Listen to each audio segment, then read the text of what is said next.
Welcome back, everybody. So glad you could be with me here today. Walter at the workbench with the honing guide.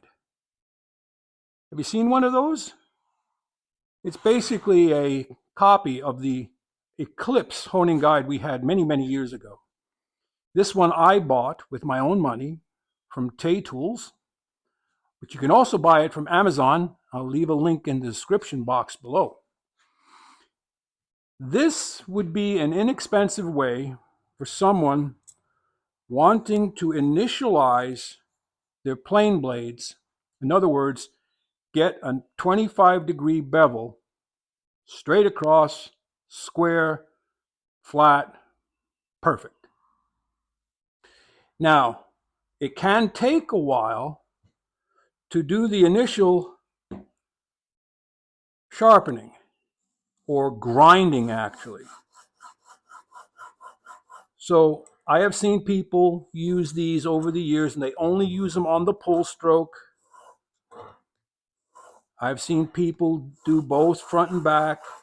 I've seen people pull and lighten up, pull and lighten up. So how you do it, that's strictly up to you. And which abrasive you use, that's strictly up to you. So right now I'm on the 300 grit diamond plate. I started on the 180, and to be honest, I took it over here to 120 grit sandpaper because it takes some time if you're going to initialize. So you can use coarser grit abrasives. So right now we're getting very close to where the 300 grit is 25 degrees. And how you know that is the projection from the guide to the tip is 50 millimeter. That gives you a 25 degree. So this is the old Miller's Falls blade. It's a thinner blade, so it doesn't take quite as long to get through all the metal. But I wanted to do this for you so that you can see that there are other options out there that are inexpensive. They just take a little time. If you don't have a bench grinder, this would be a way to go. Now, I would say at this point, I could switch to the 1000 grit, but I am not going to do 1000 grit on that entire bevel. I am going to loosen the screw and I am going to pull it back. I believe it's back. What does it say? Right. I'm going to pull it back just a little bit. And what will happen by doing that is it brings the tip in contact sooner. So let's see how that does. So you get the honing fluid around.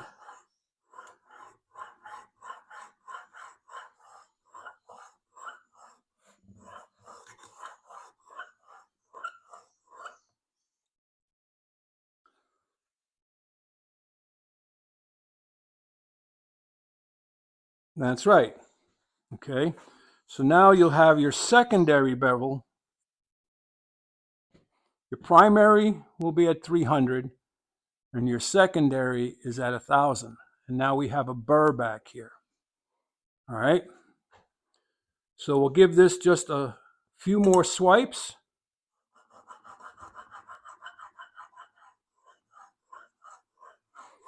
Now, if you were going to create a camber, you put pressure on one corner, 1, 2, 3, 4, 5, 6 strokes maybe, and you go on the other corner. And that's it.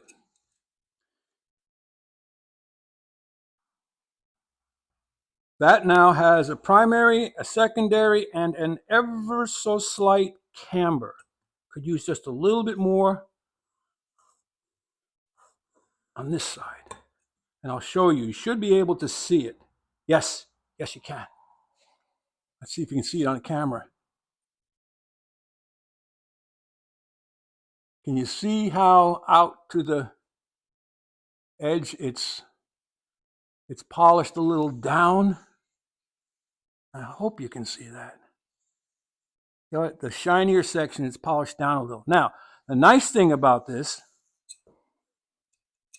is if you had an even finer stone,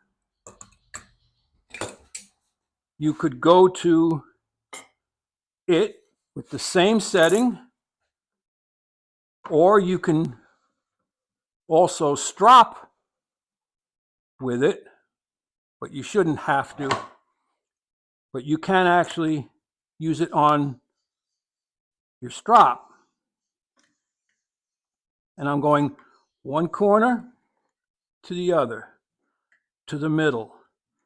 One corner to the other, to the middle. One corner to the center, to the other.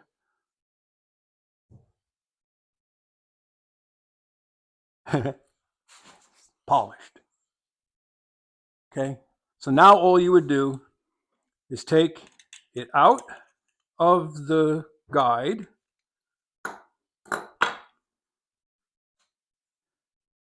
and if you want, you can go back here to the 1000 grit stone and just give it a couple passes with the ruler technique on the 1000 grit stone.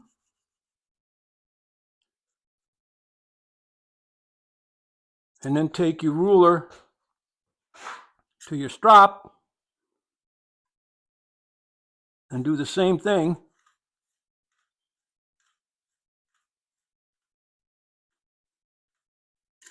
And you are done, and you are sharp, and you are square. No burrs anywhere.